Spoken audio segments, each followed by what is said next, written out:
Okay. Chapter 12. Into the Redwoods. I got a notice in the mail today, Bob said that night at dinner, after they had finished their silent grace. We lost the appeal for the THP for Big Tree Grove. A THP is a timber harvest plan, Nancy explained to Julian. Robin probably told you they're planning to log on the neighboring property. Julian nodded. It was brought by an investment firm in San Francisco, and they got a THP approved by the Department of Forestry. We were going to fight it. We were trying to fight it. At least get them to save the old growth in Big Tree Grove. We filed an appeal. Bob went to the hearing and spoke, and some scientists talked about how logging would affect the coho salmon and other wildlife. But I guess I didn't do any good.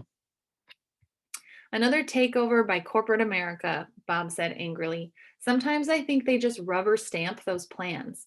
Outside of the parks, the big trees are practically gone around here. Everybody sat gloomily for a few moments. Julian thought it was illegal to cut down redwoods, Robin said. I wish it were. I guess they don't teach much forestry down in San Francisco, Bob said. Julian shook his head. We're always learning about the rainforests in Brazil. I don't know why people are still cutting down redwoods. I thought it was against the law, or they were all preserved in the national forests. Bob gave him a puzzled look. The national forests? I thought they were protected. I mean, if Big Tree Grove were in a national forest, they couldn't cut it down, right? Bob and Nancy exchanged glances. Julian! Robin was giving him that superior look again. The national forests aren't like parks. They log there all the time, right, Dad? Well, that's true, Bob said slowly. That was the whole reason the national forests were set up in the first place, to make sure America would have enough timber. Robin gave him a look of exasperation. Haven't you ever heard of Gifford Pincott? Why did she always know things that he didn't? Julian wondered. The founder of the Forest Service, the greatest good for the greatest number of people in the long run. He and Teddy Roosevelt put millions and millions of acres into the national forest to protect them from profiteers. Doesn't ring a bell? Robin, that's enough, said Nancy.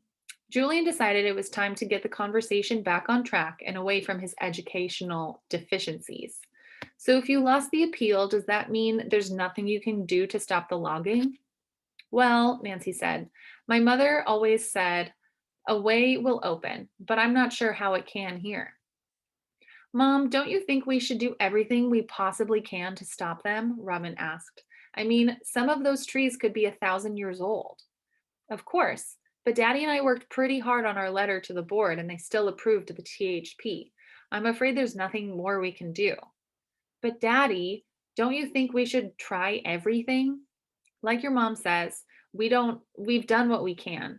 It'll break my heart to see that grove cut down and sold off to the highest bidder, just to line some investor's pocket. Some guy in Texas or New York who's never even seen the place. There was another long silence, and then Nancy said, what did you two do this afternoon? They left me behind, said Molly. They ran away from me. No, we didn't, Robin said innocently. When? When you ran off across the creek. Molly's eyes started to fill with tears. Julian and I were having a race. We didn't know you wanted to come. You did too, you liar. Liar, liar, liar, Jojo called out. Hush now, Jojo, Nancy said. They then turned and looked at Robin severely. You know what I've told you about leaving Molly out. Imagine how you'd feel if you were the one excluded. We didn't exclude her, Mom. Nancy gave her a look. Okay, next time she can come, Robin said reluctantly. Mom, can I ask you a question? Yes, said Nancy, already suspicious. You know Ariel's coming in August, right? Right. Wouldn't it be fun if Julian could come too? And maybe even his friend Danny? It would be like camp.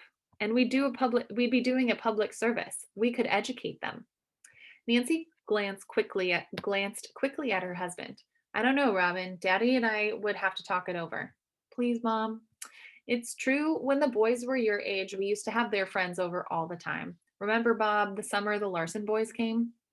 That was different. The Larson boys were like family. There was an embarrassed pause.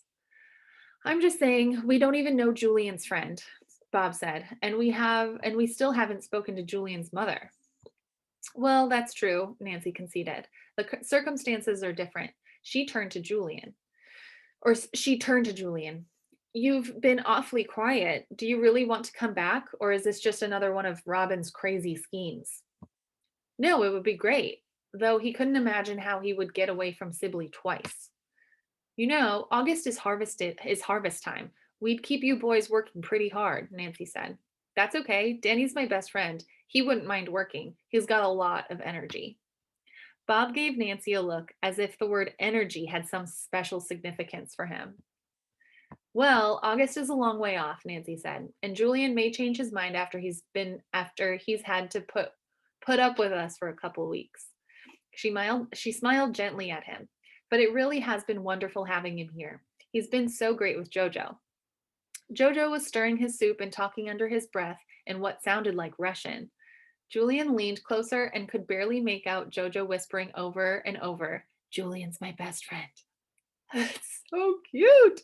I love Jojo. All right, Bob began a new project the next day, extending the old deer fence in the far garden. Julian was relieved from watching Jojo to help him. Every morning for a week, they'd set off early for Bob's airy workshop, open on all sides and covered with a tin roof. A small sawmill stood at one edge, powered somehow by the engine of an old Ford pickup truck that was set on blocks. In the workshop, Bob seemed less preoccupied, and the professor like quality, which Julian had felt at their first meeting, was even more pronounced. He explained each step of the process with good humored precision, from choosing the right trees for the lumber to deciding the correct height of the fence. After a few days, Julian had learned how to debark a small tree and how to place the trunk on the log beam and guide it toward the enormous circular saw. He could tell the difference between fir and redwood, cut a 2x4, and saw the lumber in the right specifications. Julian liked the work shed, with the tools all hung neatly in their places and the sweet smell of wood shavings in the air. A large bin of wood scraps near the sawmill, and a large bin of wood scraps stood near the sawmill, and Julian started to think that maybe he could use them to build something of his own. He thought for days about what to make, rejecting a toolbox. He didn't have any tools, and a birdhouse be too big to hide from Daphne. Finally, he decided on a small wooden box with a lid, just a little bigger than his hand. The next morning, Julian lingered next to Bob in the workshop, watching him sharpen an axe blade. Finally, he worked up the courage to say, "Could I ask you a question?" Bob gave a curt nod. "I was wondering if you'd mind if I tried to build something of my own. Something small, it wouldn't take a lot of wood, and I'd do it after we were done working." "What do you have in mind?" Julian handed him a rough sketch he'd drawn of the little box. "Did you ever take drafting?" Bob asked. Julian shook his head. "Shop? Do they still teach shop in junior high?" "No, at least not at my school." "Too bad," Bob said. "You have a knack. You learn fast and you work hard. I've had college students out here for a month who couldn't do what you do. I couldn't trust them with a handsaw." Julian felt his face grow warm and realized he was grinning foolishly. He turned away and looked over toward the sawmill. Bob glanced at the paper again. "A box is a good place to start. Take anything you need. Here, come with me." They went to the woodpile and Bob helped Julian select a few pieces of wood, oak for the sides and bottom, and cherry for the top. The next afternoon, they guided the wood carefully through the sawmill, and Julian, by himself, cut it to size. He would join the pieces together in a perfect little box, then sand it smooth to the touch. By the end of his second week, something clenched and anxious inside of Julian had begun to melt away. In its place, he felt an easy contentment. He would wake up in the morning to the sun shining through the skylight, or to Jojo's round face just a few inches from his own, and wonder what the new day promised. His stark bedroom at Sibley's seemed like another world. Late Friday morning, Nancy announced that the girls had been so productive in school that they could take the rest of the day off. Robin gave Julian a significant look, and they managed to sneak out while Molly was in the bathroom. It was hot, even in the forest. At the river, Robin pulled a white bandana from her pocket, dipped it in the water, and wrapped it around her forehead. It gave her a fierce, savage look. When they crossed into the Greeley property, Robin turned off the path. Julian tried to search the canopy for the treehouse, but the forest floor was full of obstacles, broken branches, roots, and crumbling logs. The ground rose and fell unexpectedly. Julian's foot sank into a hole and he fell to the ground, cutting his left knee on a sharp rock. The sight of blood trickling down into his sock made him woozy. Robin grimaced, took off her bandana, and wrapped it expertly around his knee. Are you okay? She asked. Do you want to stop for now? No, let's keep going. His knee pulsed with pain, but he didn't want Robin to think he was a wimp.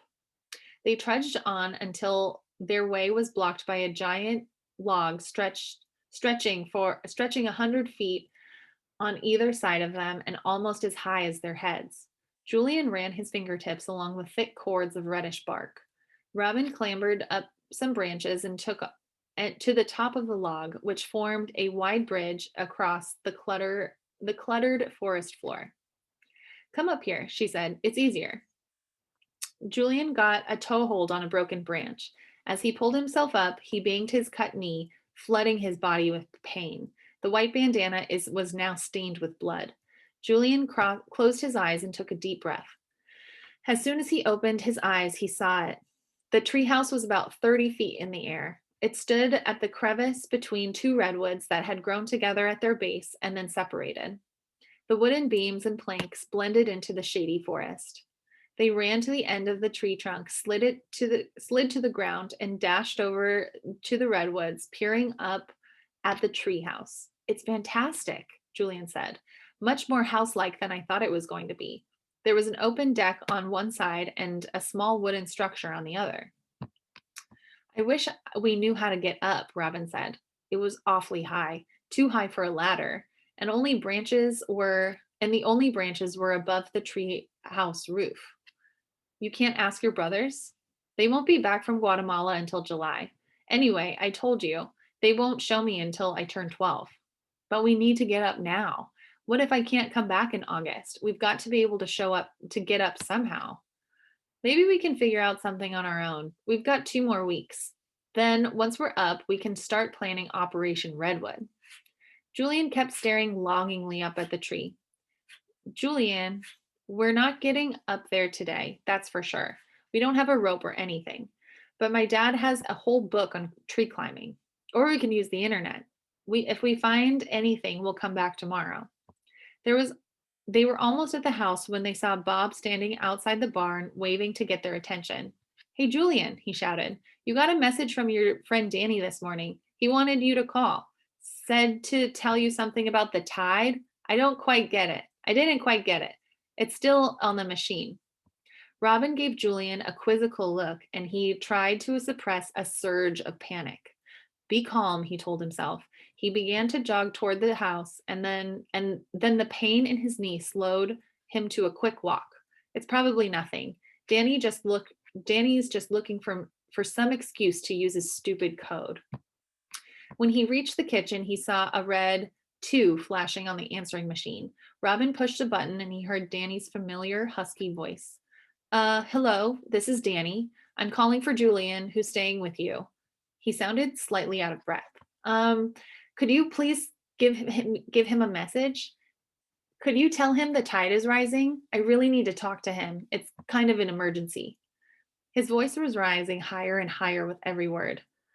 Well, nobody's sick or dead or anything, but if you could just tell him the tide is rising and he should call me, that would be great. Thank you. And I can't remember if I said that I'm Danny, Julian's friend. The machine beeped and immediately a second message began. Hi, Bob, said a gravely male voice. It's Ralph down at the sheriff's. We've got a Daphne Carter from San Francisco on the line who's saying you've kidnapped her nephew. I'm going to be in the neighborhood. I'd like to drop by and maybe we can clear this thing up. See you soon.